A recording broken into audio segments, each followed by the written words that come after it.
Man, oh man, this is very interesting. So Jordan Rodgers, he worked at Nike for 15 years in marketing in the Nike women's division. So I'm pretty sure he knows what he's talking about here. He gave his thoughts about the Nike Caitlin Clark relationship, and this is quite a revelation in my opinion. Let's go ahead and see what he had to say here. Mikey, we need to talk about Caitlin Clark. Let's you and me talk about Caitlin Clark since you refuse to talk about Caitlin Clark. I care deeply about you. I spent over a decade in your marketing organization. I spent several years trying to get into your organization, and it's been 3 years since I left your company. I'm just here as a friend. I care about you. I want to show you two different charts here. One, your stock price since 2021. It is down nearly 60. That is crazy. Stocks going down. I wonder why. I'm sure some of you guys can think of a few things what Nike has done over the years and the mistakes they've made with some of the athletes they've have marketed. And one of them that comes to mind is Colin Kaepernick. And we saw the controversy around him, how he took a knee for the national anthem and probably didn't sit well with some of the audience. And as you see the numbers, that's just bad. That's bad stuff right there. 60%. Your executives and the people who are making these decisions, their stock options are worthless. Meanwhile, you have the single biggest needle mover in all of American sports since Michael Jordan, and you have somehow convinced yourself that you need to slow play this. Let me show you Google Trends search traffic. Slow playing a women who could help, again, elevate the WNBA and get them to new heights and hopefully get them out of a situation where they have to rely on the NBA to take care of them. That would be a fantastic goal to reach. You have LeBron James, he'll talk about it in a moment, but he came to the NBA. They marketed him immediately. He didn't have to play a single game. They call him the chosen one from Nike. We've seen them market NBA players right away. They don't wait for like a year or two, even like Zion Williamson when he came out of Duke, Kobe Bryant, like the list goes on. And yeah, this is just disgusting stuff from Nike. It doesn't surprise me, like especially when I saw the situation with Kyrie Irving, how he got treated, and people don't talk about this enough. He got treated from the media. Nike let him go because of the whole jab situation and what that retweet he made on X, and people just criticized it. Never criticized Amazon. They left that alone, but they decided to break their partnership from Kyrie, and Nike they're just on something in my opinion. For 4 female basketball players, there is one who only rivals Caitlin Clark, and that is Angel Reese, and you do not have her. She is over at Reebok. I am so confused as to how you would be so invested in the WNBA for several years, and you have been doing great work to try to elevate and uplift that league. And just so you know, he's speaking positive about the WNBA. He's saying, about Nike, I'm sorry. We're saying, hey, you guys are doing a great job, sharing the WNBA, make sure people care about the product. But now you have a player who can help put more eyeballs on the league. But you want to be slow about it, probably because of the fan base and what she's associated with. And you don't like that. But here's the reality of the situation. She's the one that's going to help move the WNBA in a positive direction. Because again, if they lose another $40 million, $50 million, I saw someone say today, oh, the WNBA's been growing. Like, they still lost some money last year. So until they can turn a profit, then they're just subsidized by the NBA until further notice. So again, like Nike can help contribute and get Caitlin in front of more people and market her, push her further. I mean, you see State Farm with a great relationship with her. They figured it out. Why can't Nike figure it out?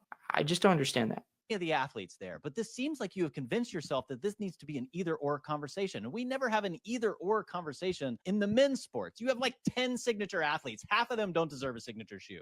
And we figure out a way to market them. LeBron James showed up as the chosen one, and you have the chosen one. He got all of the marketing, and yet you still were able to figure out how to market Kobe as well. I realize tomorrow we are going to. By the way, Kobe had a controversy. Remember that rape case that he went through? And that was a dark time of his life. That didn't stop Nike from trying to promote Kobe. I'm sure it might have affected some things at the time. But again, Nike has just gone down a road I don't understand. I still wear their products, but I don't understand some of the decisions they're making. Especially, I mean, yeah, he says he has a shoe coming out, but why not push Caitlin more? Especially if she's the only one that's really drawn a lot of attention. And the league will only get better, right? If you have one person that they're watching, they're gonna get, acclimate other players like Ionescu. I started watching her last year. I really enjoyed how she plays basketball. Trying to remember the other one for the Lynx. Sorry, I forgot her name. I'm drawing a blank for the Minnesota Lynx. Napheesa Collier. I love watching Napheesa Collier play. She's awesome. She's versatile. She put the ball on the floor. But because of Caitlin Clark's exposure, that's why I was able to watch these other athletes in WNBA. So Nike, what are we doing here? It's just dropping the ball, in my opinion. going to get a Kobe Protro, apparently. I haven't heard much about it. It's going to be $190. Very few people will be able to get it, and that will be about a year after you have signed her and after she won Rookie of the Year. It's crazy. A year after she's in the league, you're now dropping a shoe. Why didn't you do it immediately after she got Rookie of the Year award? Like, why wasn't something dropped for a product for Caitlin Clark? A commercial, something, advertiser, part of your job to market. Nothing at all. Just go into the offseason and not push anything. That doesn't help the WNBA at all. You say you invest in it, but not putting money where your mouth is. Like, it looks hypocritical in my opinion. And I think a lot of it is, in my opinion, who our fans are associated with and what they stand for. And they don't like it because it doesn't fit the agenda of the WNBA. But guess what? It's not helping them grow. They're still losing money. The NBA pays for them. Without the NBA, they don't exist. So it's just crazy. This is so confusing to me. I am so perplexed. I wrote 2,000 words on it in my newsletter this week to read it, but I didn't even send one last week because I've been sitting in a room like Beautiful Mind trying to figure out all of the stupid reasons why you might be sitting on your hand. Wemby got his Alien campaign less than a year after he had been signed, and he got a player edition shoe. I guess that you're doing that with Caitlin, but I'm so confused as to why you wouldn't be doing bigger campaigns with her. Yeah, bigger campaigns with the NBA, but a league that could use the help and growth, you're not answering the call. I wonder what the energy would be with Angel Reese if she was signed with Nike. I wonder how they would feel about her, how they'd be treating her and marketing her. Because if they're pushing her with the numbers she puts up, man, offensively, she's just not that good. She's a Dennis Rodman to me. If you don't like that, that's just my opinion. She got no offensive moves, and she can rebound the basketball. That's great, but offensively, she's got a ways to go. But I wonder what the energy would be. I'm very curious because, in my opinion, she probably would get more love, probably more attention. I hate to say it because of what she stands for versus what Caitlin stands for. Or her fans stand for. It's just sad. Now, looking at this guy's article, I want to just point out a few things of what he said. And as you that stock price, that's in 5 years. Jeez, people just don't want to evaluate themselves. So, some of the reasons is because Nike is too woke. I believe that. Absolutely. I believe that's why they've been struggling because, you haven't been pushing the athletes that fans care about, even pushing other agendas. So some people are not going to buy your product, not watch you. I still support Nike because I like the brand. I that's just how I feel. Like I also buy something from if I like a product, no matter how you feel politically. Because the way I see it, there's going to be people at Target, like an owner or manager, that might go against my beliefs, and I can't control that. So that's just how I see it. I know other people have their own opinions, and you're entitled to it. That's just the way I view it, though. Because I like what you are putting out, I'm going to buy it. And no matter how you feel. Now, if it's affected my life, then yes, I'll have another conversation, but it's not really hurting me at the end of the day. That's just my opinion. So that thing is because Caitlin is quiet or interesting. The crazy part about it is like Jason Tatum's very quiet, as he says here. They've made plenty of campaigns about him. Kevin Durant, he can be kind of quiet. Plenty of campaigns about him. Michael Jordan, he was pretty quiet in the media. He doesn't have a lot of famous quotes, but they marketed him like crazy. When Michael Jordan got in the league, they changed the rules for him because the NBA recognized this guy's going to help elevate the NBA. And Nike got on top of it. So why are you doing that with Caitlin Clark?